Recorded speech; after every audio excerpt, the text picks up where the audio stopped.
Movie की शुरुआत Greece में एक हॉस्पिटल से होती है जिसमें 10 साल का लड़का माइकल मॉर्बियस पेशेंट होता है। उसे एक दुर्लभ डीएनए की बीमारी होती है।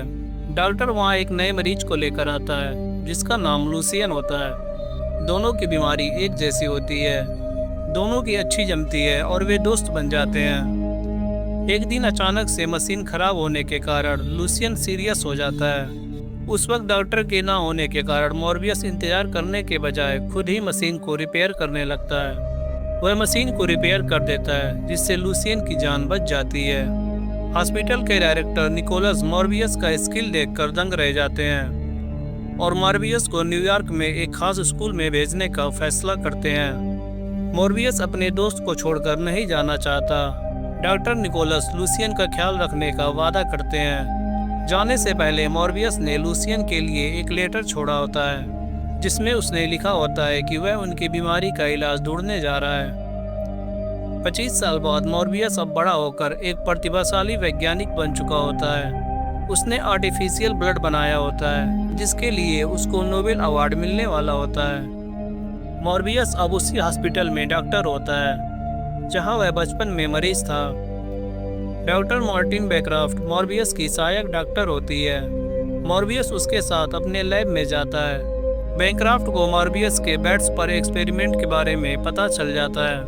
वह मॉर्बियस से पूछती है कि उसके लैब में इतने ज़्यादा बैट्स क्या कर रहे हैं। मॉर्बियस उसे बताता है कि वह वैम्पायर बैट्स के डीएनए को अपने डीएनए से मिलाकर एक सीरम बनाना चाहता है। उसका मानना है कि उस सीरम से उसकी दुर्लभ बीमारी ठीक हो सकती है। कई असफलता के बाद वह एक और सीरम बनाने में कामयाब हो जाता है।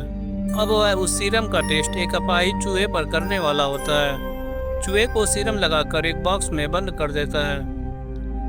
रिजल्ट निगेटिव आता है और चूहा मर जाता है। मॉर्बियस और मार्टिन सीरम को लेकर बात कर रहे होते हैं। तभी एक नर्स भागती हुई आती है।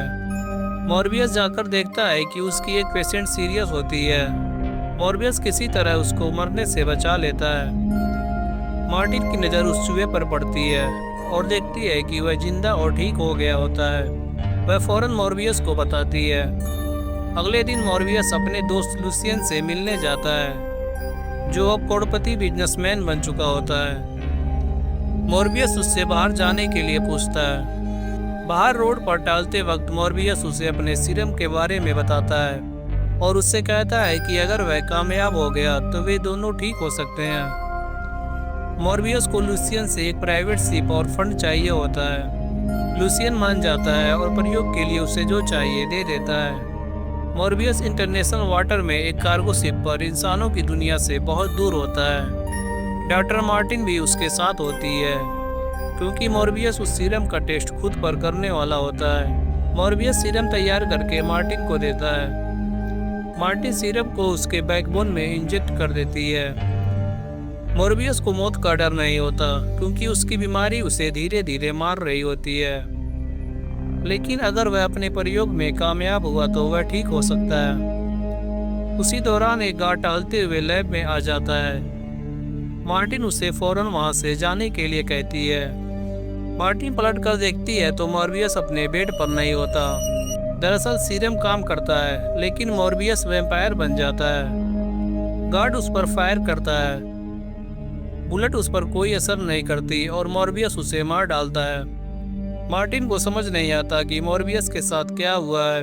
अलार्म के साउंड से उसे तकलीफ होती है और वह कंट्रोल से बाहर हो जाता है। वह चैम्बर को तोड़ने की कोशिश करता है। सभी गार्ड्स लैब में आ जाते हैं और मॉर्बियस भी चैम्बर को तोड़ डालता है। मॉर्बियस बहुत ज़्यादा तेज और ताकतवर बन चुका होता है।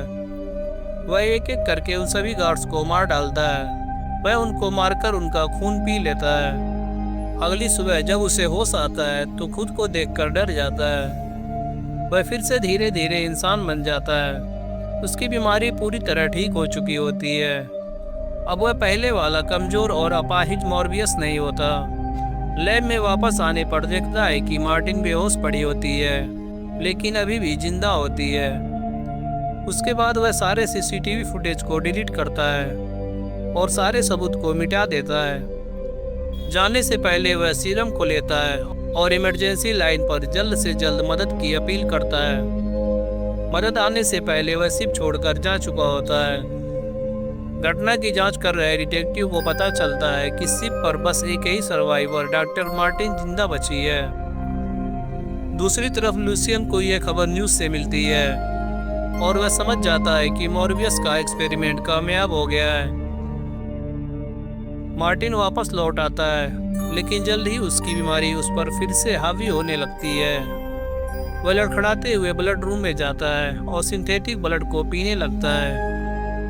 ब्लड पीते ही मॉर्बियस फिर से ठीक हो जाता है। मॉर्बियस को पता चलता है कि उसमें सुपर स्ट्रेंथ, स्पीड, उड़ने की क्षमता आ गई है, लेकिन उसकी ताकत को बनाए रखने के लिए ब्लड पीते रहना होगा। लेकिन दिक्कत ये होती है कि सिंथेटिक ब्लड का असर ज़्यादा देर तक नहीं रहता। वह समझ जाता है कि उसे अपनी पावर को काबू करने के लिए इंसानों का खून चाहिए। मॉर्बियस उस सीरम को और बेहतर बनाने और उसके साइड इफेक्ट को ठीक करने की ठान लेता है। सिंथेटिक ब्लड कितने वक्त तक उसके भूख को रोक सकता है, ये जानने के लिए वह खुद को चैम्बर में बंद कर लेता है। सिंथेटिक ब्लड का असर खत्म होने के साथ साथ मॉर्बियस कमज़ोर होने लगता है। दूसरी तरफ लूसियन उससे मिलने के लिए लैब में आता है। लूसियन की नज़र पहुंचते ही सीरम की 2 बॉटल्स पर पड़ती है। फिर अचानक उसकी नज़र मॉर्बियस पर पड़ती है और वह देखता है कि उसकी हालत बहुत ख़राब होती है। मॉर्बियस लूसियन से सिंथेटिक ब्लड लाने के लिए कहता है। लूसियन फौरन जाता है और फ्रीजर से ब्लड की पाउच लेकर आता है। मॉर्बियस सिंथेटिक खून को पीने लगता है।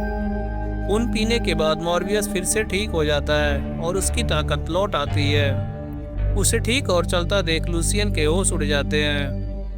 लूसियन उससे वह सीरम मांगता है जिससे उसे ताकत मिली होती है और वह ठीक हुआ होता है, लेकिन मॉर्बियस उसे अभी देने से मना कर देता है। लूसियन जिद करता है, जिस पर मॉर्बियस गुस्से में उसे वहां से जाने के लिए कहता है। लूसियन जाते जाते सीरम को चुरा कर ले जाता है। मार्टिन से पूछताछ करने के लिए 2 डिटेक्टिव आते हैं, लेकिन मार्टिन उन्हें कुछ नहीं बताती और उनसे कहती है कि उसे कुछ याद नहीं है कि उस शिप पर क्या हुआ था। लूसियन सीरम चुराकर खुद भी वैम्पायर बन जाता है।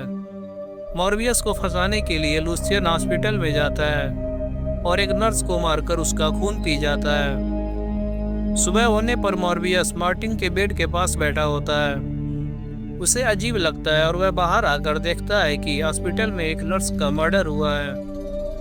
उसे कुछ याद नहीं होता, फिर भी उसे खुद पर शक होता है। वह फौरन लैब आता है और सिंथेटिक ब्लड को बैग में रखकर दूर जाने वाला होता है। लैब से बाहर निकलते वक्त डिटेक्टिव उसे रोक लेते हैं। डिटेक्टिव को उस पर शक होता है, इसलिए पूछताछ करने लगते हैं। मॉर्बियस अरेस्ट नहीं होना चाहता, इसलिए भागने लगता है। मॉर्बियस की स्पीड और उड़ने की काबिलियत देखकर पुलिस वालों के होश उड़ जाते हैं। डिटेक्टिव उसे छत पर घेर कर अरेस्ट कर लेता है। डिटेंशन सेंटर में मॉर्बियस से डिटेक्टिव पूछताछ करते हैं। मॉर्बियस उन्हें बताता है कि शिप पर मौजूद लोगों की मौत उसकी वजह से हुई थी, लेकिन हॉस्पिटल में नर्स को उसने नहीं मारा। मॉर्बियस को भूख लगने पर उनसे सिंथेटिक ब्लड का पाउच मांगता है जो उसके बैग में है। उनके मना करने पर उन्हें अपना असली रूप दिखाता है। लूसियन भेष बदलकर उसका वकील बनकर मिलने आता है। लूसियन बदला हुआ और बहुत ठीक लगता है। लूसियन सेल से बाहर निकलते वक्त ब्लड का पाउच और अपनी छड़ी छोड़ जाता है। मॉर्बियस समझ जाता है कि लूसियन भी वैम्पायर बन चुका है और उसी ने नर्स को मारा है। मॉर्बियस ब्लड को पी जाता है। ब्लड पीने के बाद मॉर्बियस की ताकत फिर से आ जाती है और वे सेल की दीवार तोड़कर भाग जाता है। मॉर्बियस लूसियन को ढूंढ लेता है और उसे इंसानों को मारना बंद करने के लिए कहता है। लूसियन कहता है कि नर्स को उसने ही मारा था और भूख मिटाने के लिए वह इंसानों को मारता रहेगा। मॉर्बियस समझ जाता है कि अब वह नहीं रुकेगा। मॉर्बियस और लूसियन लड़ने लगते हैं। उन दोनों के बीच भयंकर जंग शुरू हो जाती है। लूसियन इंसानी खून पीने की वजह से बहुत ज़्यादा ताकतवर हो चुका होता है। मॉर्बियस लड़ने के बजाय उससे दूर जाने का फैसला करता है और ट्रेन की स्पीड का फ़ायदा उठाकर वहां से भाग जाता है। मॉर्बियस चोरी चुपके मार्टिन को मिलने के लिए बुलाता है और उससे लैब से कुछ सामान लाने के लिए कहता है। मॉर्बियस एक अंडरग्राउंड फैसिलिटी को मॉडिफाई करके लैब में बदल देता है। मार्टिन उसके लैब में पहुंच जाती है, लेकिन तभी लूसियन भी वहां आ जाता है। लूसियन मार्टिन से मोरबियस कहाँ है जानना चाहता है, लेकिन मार्टिन उससे डरती नहीं और कहती है कि उसे नहीं पता मोरबियस कहाँ है। लूसियन उसे नुकसान नहीं पहुंचाता और चला जाता है। उसके जाने के बाद मोरबियस के सामानों को लेकर मार्टिन निकल जाती है। मोरबियस एंटीडोट बनाने में लगा होता है, क्योंकि लूसियन को रोकने का बस यही तरीका होता है। आखिरकार मोरबियस एंटीडोट बना लेता है और उसके बारे में मार्टिन को भी बता देता है। वह मार्टिन को किस करता है और उससे वहां से जाने के लिए कहता है। दूसरी तरफ लूसियन मार्टिन को अगवा कर लेता है और उससे मोरबियस को बुलाने के लिए कहता है। मोरबियस उसकी चीखती आवाज को सुन लेता है और सुपर पावर का इस्तेमाल करके उसे ढूंढने लगता है। मोरबियस उसे ढूंढ लेता है और उसकी तरफ जाने लगता है। मोरबियस पहुंचकर देखता है कि मार्टिन बहुत बुरी तरह घायल होती है। मरते वक्त वह मोरबियस को किस करती है और उसके खून का एक बूंद उसके मुंह में चला जाता है। मोरबियस अपना कंट्रोल खोकर मार्टिन का खून पी लेता है। लूसियन को देखते ही मोरबियस उस पर अटैक कर देता है। इस बार इंसानी खून पीने की वजह से मोरबियस भी बहुत ताकतवर होता है। उन दोनों के बीच भीषण जंग शुरू हो जाती है। मोरबियस फिर से घायल हो जाता है और वह लूसियन को रोकने के लिए बैट्स की फौज को बुलाता है। देखते ही देखते पूरी जगह बैट से भर जाता है। इससे पहले लूसियन कुछ समझ पाता, मोरबियस बैट्स को लूसियन पर हमला करने का ऑर्डर देता है। बैट्स की फौज लूसियन को घेर लेती है और मौके का फायदा उठाकर मोरबियस एंटीडोट लूसियन को लगा देता है। एंटीडोट तुरंत असर करना शुरू कर देता है और लूसियन कमजोर होने लगता है। अंत में लूसियन की मौत हो जाती है। पुलिस आ जाती है और उस जगह को घेर लेती है। मोरबियस दुखी होकर बैट्स के साथ उड़ जाता है। मार्टिन भी जीवित हो जाती है क्योंकि मोरबियस का खून उसके अंदर गया था। दोस्तों, मूवी यहीं पर खत्म हो जाती है।